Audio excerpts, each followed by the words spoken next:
Hi everyone, thank you for participating in the Institute Goals and Priorities recorded training. My name is Saya Powell and I work on the National Institute Operations team, and I'm looking forward to talking through this session with you. This session is going to lay the groundwork for your work this summer. The purpose of this session is to get you acquainted or reacquainted with the Big Picture Institute goals and priorities. Please note that you will definitely be engaging in Institute-specific goals and priorities conversations with your Director of Institute Operations and Operations Directors throughout your training and during Institute.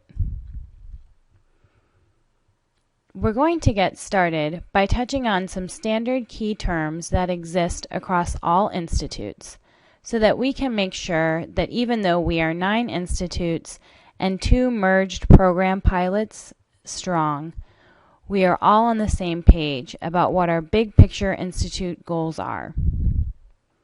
First and foremost, our big goal for all core member training is student achievement via core member and staff member effectiveness.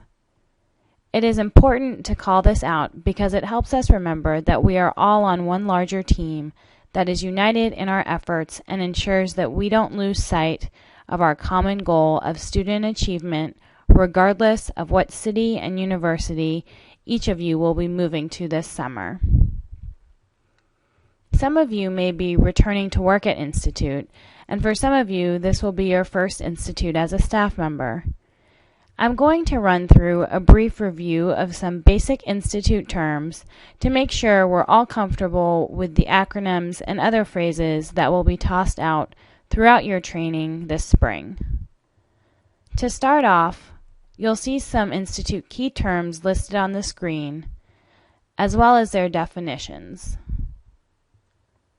Take a minute to try to match up these key terms to the definitions.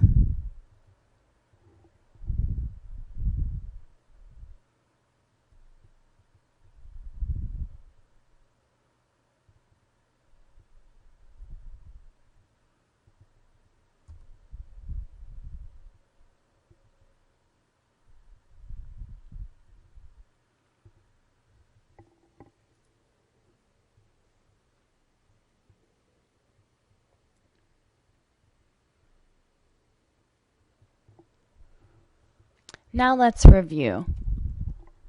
The first term here, ultimate aims, which we define as student achievement both during the summer and in core member classrooms throughout their commitment.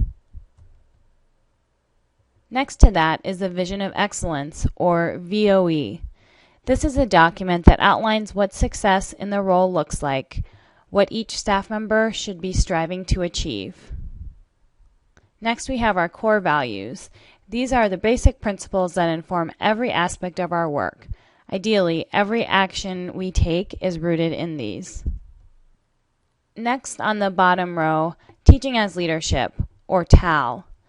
This is a framework used to develop skills that are necessary for our core members to lead their students to success. Next is the Academic Impact Model, or AIM. This tells us whether or not students learn is a direct result of core member knowledge, skills, mindsets, and actions. Did you match the correct structures and definitions? If not, please jot down any questions you may have to ask your DIO or OD following this training. One thing to note is that it's not important that you memorize every staff member's vision of excellence or that you know every single detail of the TAL rubric. What's important is that we see the connections between the day-to-day actions you and everyone else on staff takes and student achievement. Let's take a few minutes to talk about these connections now. Whether or not this looks familiar to you, please take a minute to look over this diagram.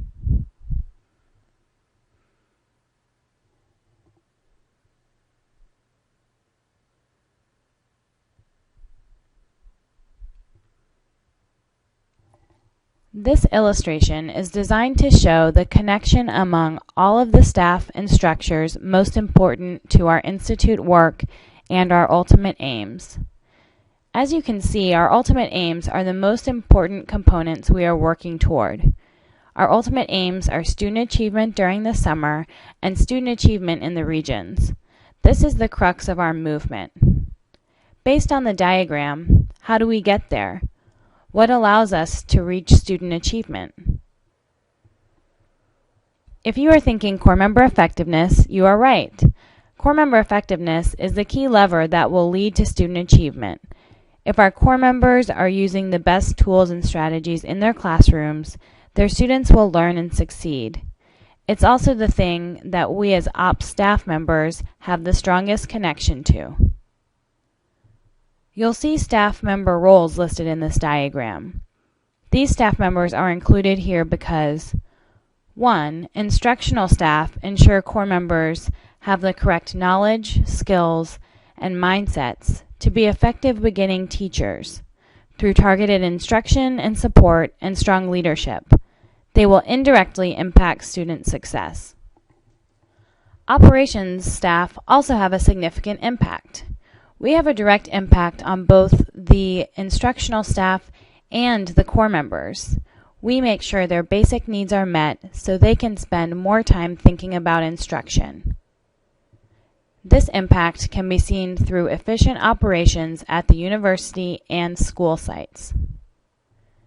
You may be wondering how visions of excellence fit in. The VOEs are what guide us, as well as all other staff in planning our actions. VOEs serve as roadmaps, helping us determine what success will look like and where we want to be, and providing a starting point for the actions we will need to take to get there. Last but not least, we come to our core values. It is no accident that these are located at the bottom of the illustration. As you know, they are the underlying principles that guide all of our work. They serve as a guide that allows us to reflect upon our actions and ask, is what I'm doing pushing our movement forward? They are shared across summer staff, full-time staff, and core members, giving us a common language and shared way of operating. Thanks for your participation in this session. We've talked about big picture Teach for America and Institute goals, as well as some common Institute structures. As we close out, please take a few minutes to reflect on your own personal goals for the summer, and your manager will come back to these with you in a future check-in.